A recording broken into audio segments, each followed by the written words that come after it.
have some pattern matching to do, because as you can see, I have this beautiful brocade, and if you just slap the pattern down on it anywhere you want, it's not going to match when you do the other side.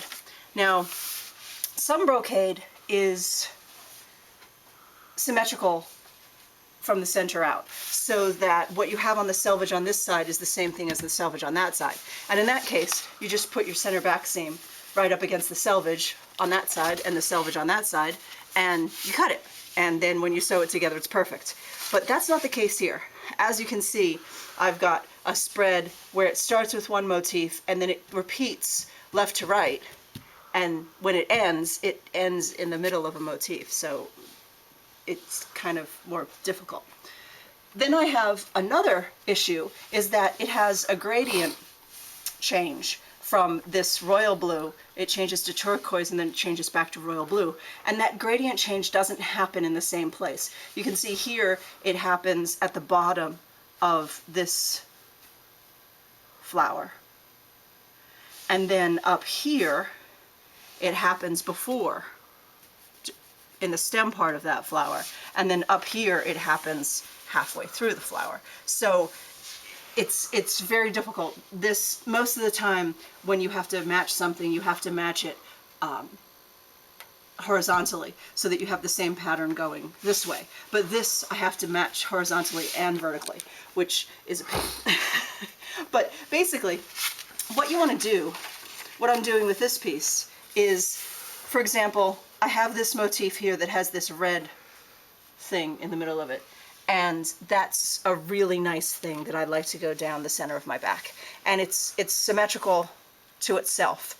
So what I want to do is I want my seam to go right through those red things like that.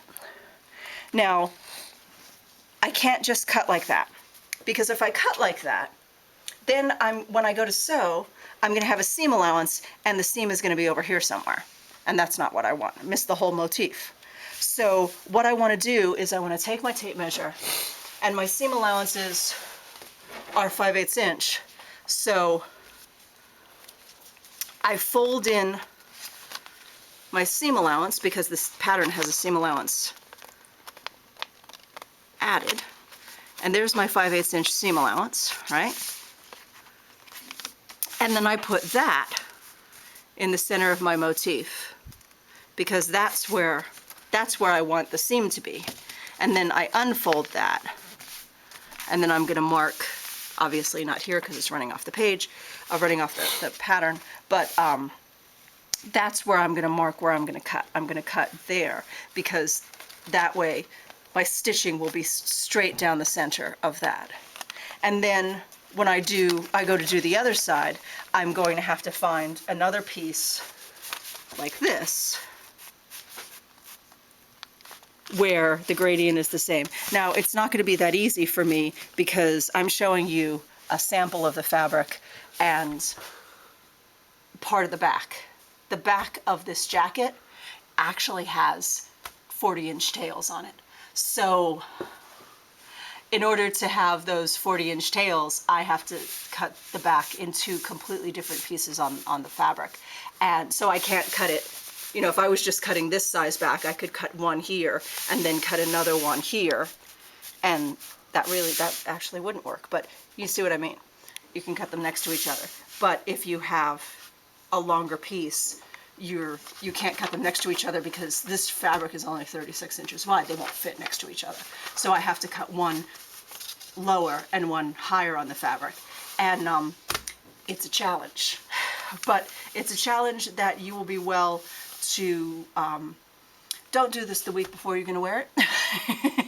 One of the great things that you should think about is that nothing looks good if you throw it together too fast. Matching a pattern is not difficult, it's just finicky. It's just something you have to do over and over and over again until it comes out right. And there's no trick. There's no trick.